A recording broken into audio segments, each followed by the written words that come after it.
आज का दिवस बाबा साहब आम्बेडकर,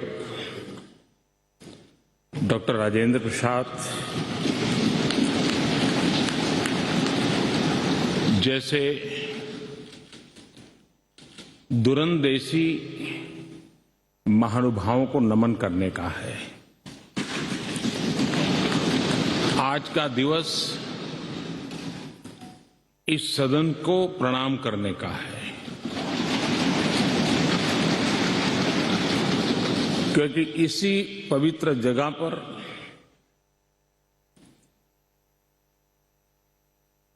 महीनों तक भारत के विद्वज्जनों ने, एक्टिविस्टों ने देश के उज्जवल भविष्य के लिए व्यवस्थाओं को निर्धारित करने के लिए मंथन किया था और उसमें से संविधान रूपी अमृत हमें प्राप्त हुआ है, जिसने आजादी के इतने लंबे कालखंड के बाद हमें यहां पहुंचाया है। आज पूज्य बापू को भी नमन करना है। आजादी के जंग में जिन जिन लोगों ने अपना बलिदान दिया, अपना जीवन खपाया, उन सबको भी नमन करने का यह अवसर है। आज 26/11 हमारे लिए एक ऐसा दुखद दिवस, जब देश के दुश्मनों ने देश के भीतर आकर के मुंबई में वह ऐसी आतंकवादी घटना को अंजाम दिया। भारत के संविधान में सूचित देश के सामान्य मानवीय की रक्षा की जिम्मेवारी के तहत अनेक हमारे वीर जवानों ने उन आतंकवादियों से लोहा लेते लेते अपने आप को समर्पित कर दिया, सर्वोच्च बलिदान दिया। मैं आज 26/11 को उन सभी बलिदानियों को भी आदरपूर्वक नमन करता हूं।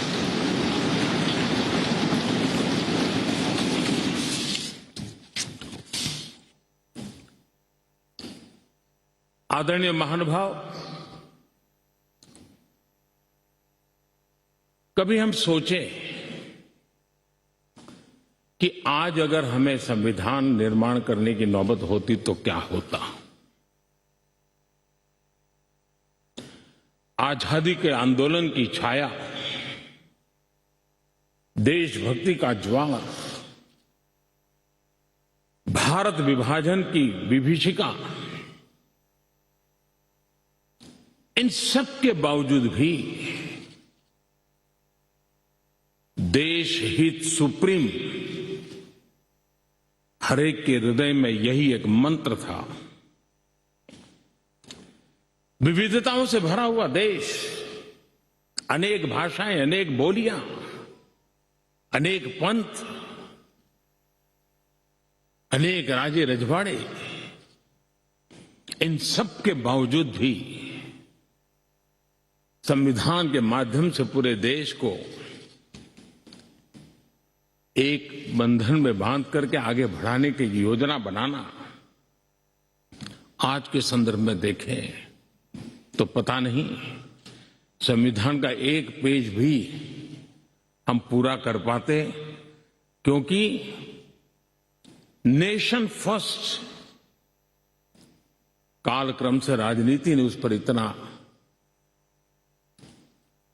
प्रभाव पैदा कर दिया है कि देश हित भी कभी कभी पीछे छूट जाता है। ये उन महानुभावों को प्रणाम इसलिए करना चाहूंगा क्योंकि उनके भी अपने विचार होंगे, उनके विचारों की भी धारा होगी, उस धारा में धार भी होगी, लेकिन फिर भी राष्ट्रहित सुप्रीम होने के नाते सबने मिल बैठ करके एक संविधान दिया।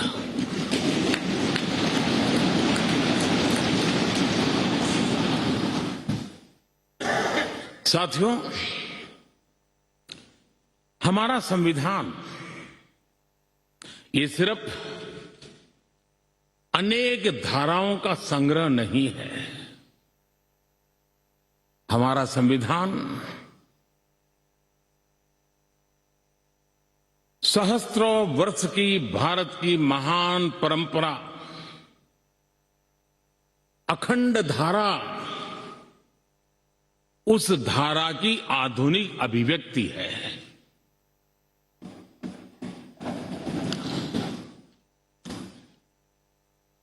और इसलिए हमारे लिए लेटर एंड स्पिरिट में संविधान के प्रति समर्पण, और जब हम इस संवैधानिक व्यवस्था से जनप्रतिनिधि के रूप में ग्राम पंचायत से लेकर के संसद तक जो भी दायित्व निभाते हैं, हमें संविधान के लेटर एंड स्पिरिट को समर्पित भाव से ही हमें अपने आप को हमेशा सज्ज रखना होगा। अब जब ये करते हैं तो संविधान की भावनाओं को कहां चोट पहुंच रही है, उसको भी हम नजरअंदाज नहीं कर सकते हैं। और इसलिए इस संविधान दिवस को हमें इसलिए भी मनाना चाहिए कि हम जो कुछ भी कर रहे हैं वो संविधान के प्रकाश में सही है कि गलत है, हमारा रास्ता सही है कि गलत है।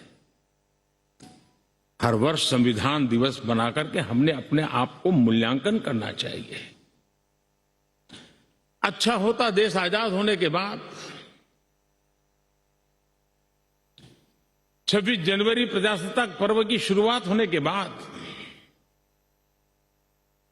हमें 26 नवंबर को संविधान दिवस के रूप में देश में मनाने की परंपरा बनानी चाहिए थी,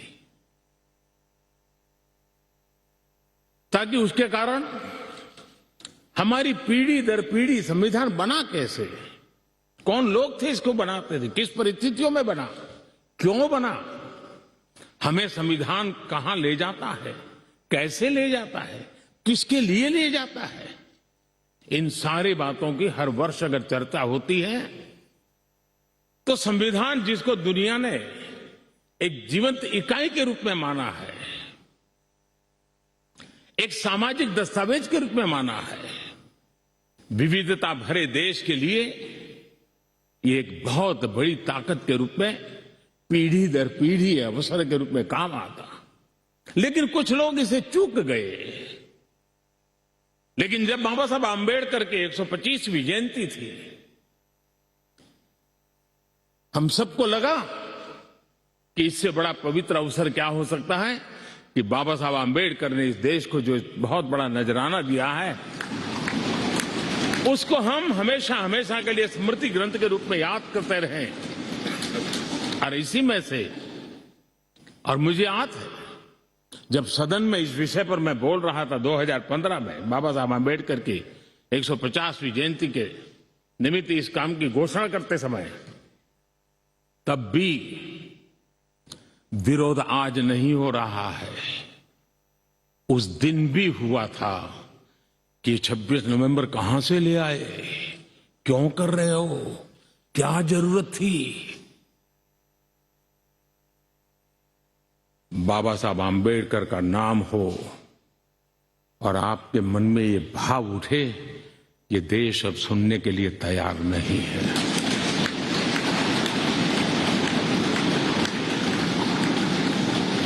और आज अब भी बड़ा दिल रख करके खुले मन से बाबा साहब आंबेडकर जैसे मनीषियों ने देश को जो दिया है इसका पुण्य स्मरण करने की तैयारी ना होना, ये भी एक चिंता का विषय है। साथियों, भारत एक संवैधानिक लोकतांत्रिक परंपरा है। राजनीतिक दलों का अपना एक अहम महत्व है और राजनीतिक दल भी हमारी संविधान की भावनाओं को जन जन तक पहुंचाने का एक प्रमुख माध्यम है। लेकिन संविधान की भावना को भी चोट पहुंची है। संविधान के एक एक धारा को भी चोट पहुंची है जब राजनीतिक दल अपने आप में अपना लोकतांत्रिक कैरेक्टर खो देते हैं। जो दल स्वयं लोकतांत्रिक कैरेक्टर खो चुके हो, वो लोकतंत्र की रक्षा कैसे कर सकते हैं?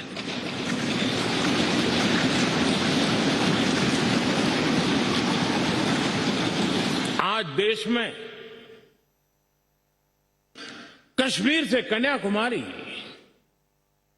हिंदुस्तान के हर कोने में जाइए, भारत एक ऐसे संकट की तरफ बढ़ रहा है जो संविधान को समर्पित लोगों के लिए चिंता का विषय है, लोकतंत्र के प्रति आस्था रखने वालों के लिए चिंता का विषय है, और वो है पारिवारिक पार्टियां।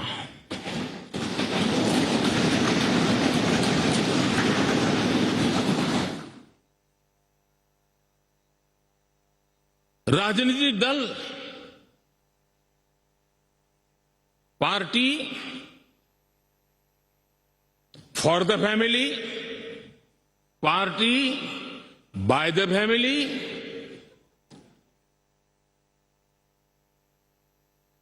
अब आगे कहने की जरूरत मुझे नहीं लगती है।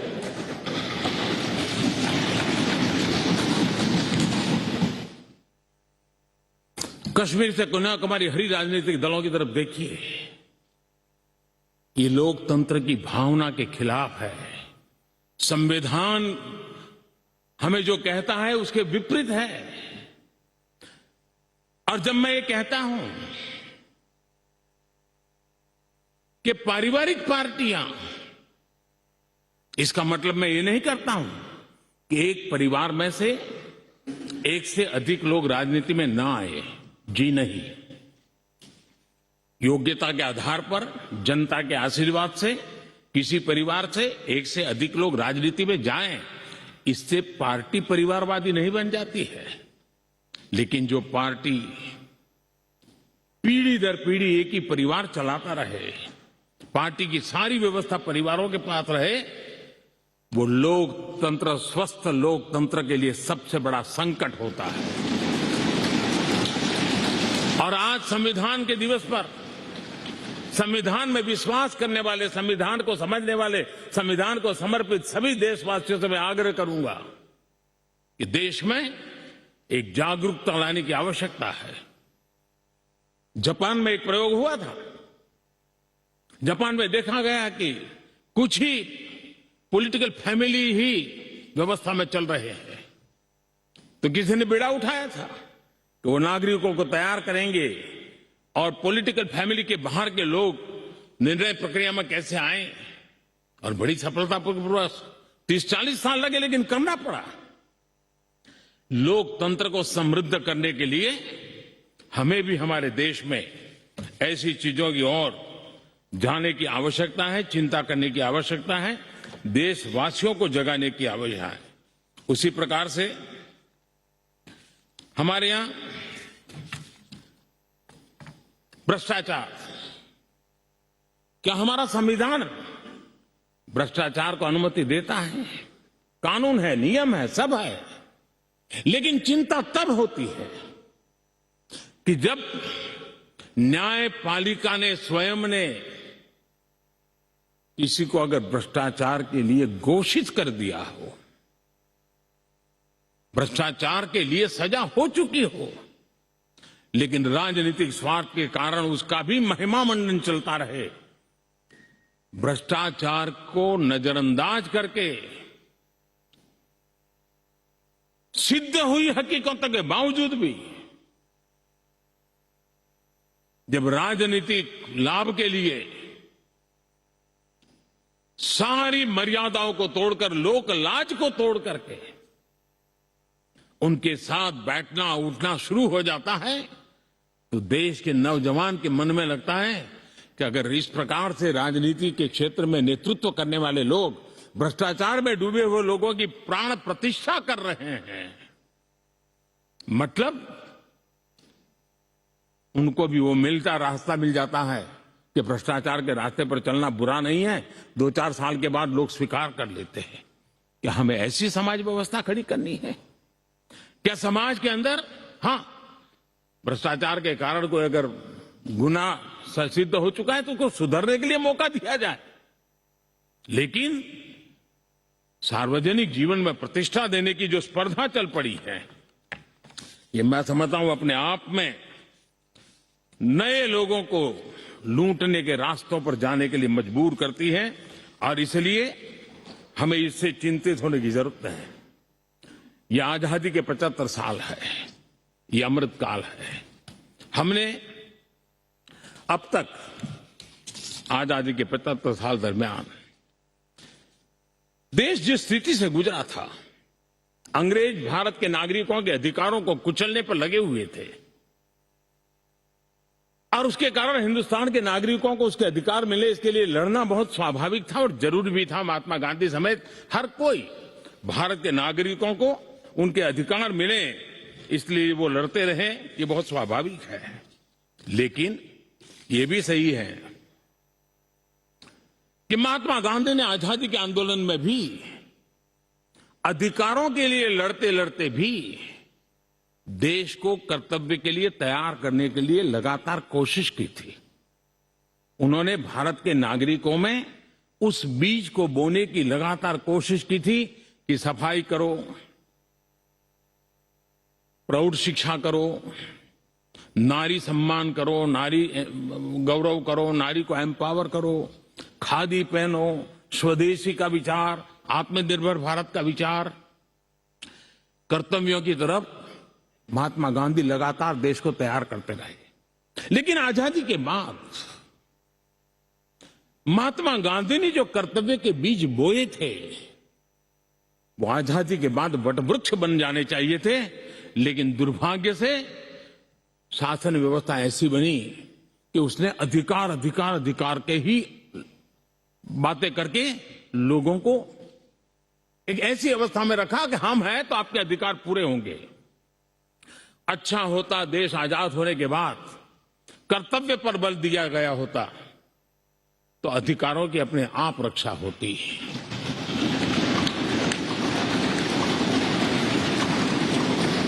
कर्तव्य से दायित्व का बोध होता है, कर्तव्य से समाज के प्रति एक जिम्मेवारी का बोध होता है। अधिकार से कभी कभी एक याचक वृत्ति पैदा होती है कि मुझे मेरा अधिकार मिलना चाहिए, यानी समाज को कुंठित रखने की कोशिश होती है। कर्तव्य के भाव से सामान्य मानवी के जीवन में एक भाव होता है कि ये मेरा दायित्व है, मुझे इसको निभाना है, मुझे करना है, और जब मैं कर्तव्य का पालन करता हूं तो अपने आप किसी के अधिकार की रक्षा हो जाती है, किसी के अधिकार का सम्मान हो जाता है, किसी के अधिकार का गौरव हो जाता है, और उसके कारण कर्तव्य भी बनते हैं और अधिकार भी चलते हैं और स्वस्थ समाज की रचना होती है। आजादी के अमृत महोत्सव में हमारे लिए बहुत आवश्यक है कि हम कर्तव्यों के माध्यम से अधिकारों की रक्षा करने के रास्ते पर चल पड़े।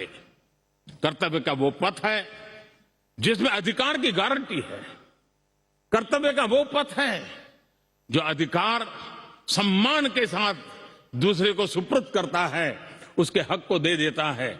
और इसलिए आज जब हम संविधान के दिवस को मना रहे हैं, तब हमारे भीतर भी यही भाव निरंतर जगता रहे कि हम कर्तव्य पथ पर चलते रहें।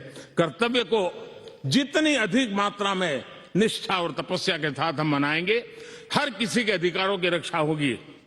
और आजादी के दीवानों ने जिन सपनों को लेकर के भारत को बनाया था, उन सपनों को पूरा करने का सौभाग्य आज हम लोगों को मिला है। हम लोगों ने मिलकर के उन सपनों को पूरा करने में कोई कसर नहीं छोड़नी चाहिए। मैं फिर एक बार स्पीकर महोदय का इस महत्वपूर्ण अवसर के लिए बहुत बहुत बधाई देता हूं, अभिनंदन करता हूं।